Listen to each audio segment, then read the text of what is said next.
How do you do? How do you do, my friends on WorldNet Daily? I'm happy to talk to you again, but I'm not too happy about the condition I'm in. As you probably noticed, there's a bandage here that floats all around my hand, and that's because I am one of the toughest Jews in the world. Don't think it happened to me because I'm a helpless or a weak person.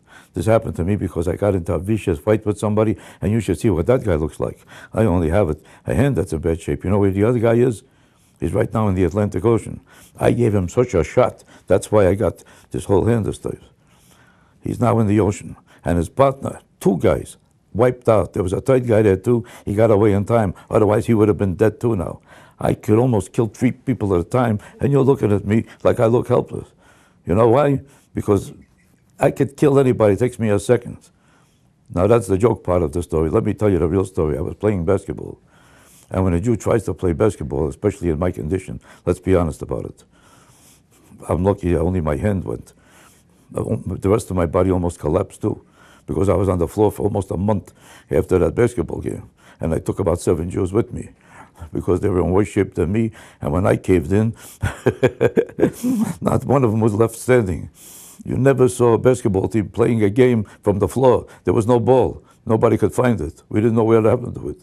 We were thanking God we were still alive, and the other 5 are still in hospitals. I'm the only one guy that got out, and from the condition I'm in now, I think I'll be back there very soon.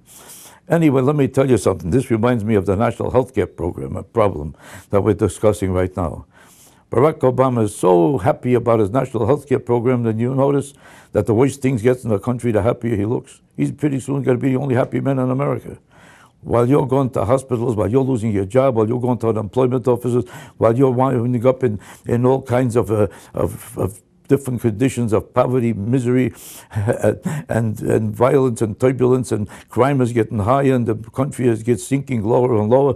And while everything is going into a toilet in America, he's the only guy dancing, singing, and playing games and running around to TV shows, telling you how great everything is, how things are better than ever. And if they're not better than ever yet, they will be in a week, in a month, maybe a year, maybe 5, maybe 10. He doesn't give you a date on any of these things, but better and better and better. And he's the only guy who knows about it. My opinion is you should at least read a paper. Find out what's going on with the employment situation in America.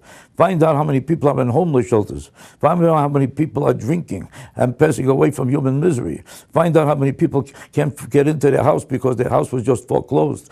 How come so many people are on the streets while he's the only guy who's enjoying life? Are you a citizen of this country? Don't you find out what's going on here? Now, the press won't tell you about it because the press says he's right no matter what he does. There's nothing he could do wrong.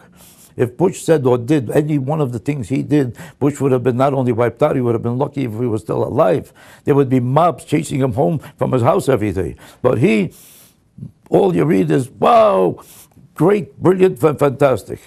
He cannot do anything that's not fantastic to the press of America. You know why? Because it's not a free country anymore. The press is sold. The press is in his pocket. This is now a dictatorship of the press. They want a fairness doctrine for the radio programs, which get 5% of America's audience. 95% of the press is in his pocket. And that's why whatever he does wrong is celebrated, because it's the most brilliant thing he ever said. We ought to find out what's wrong with this country.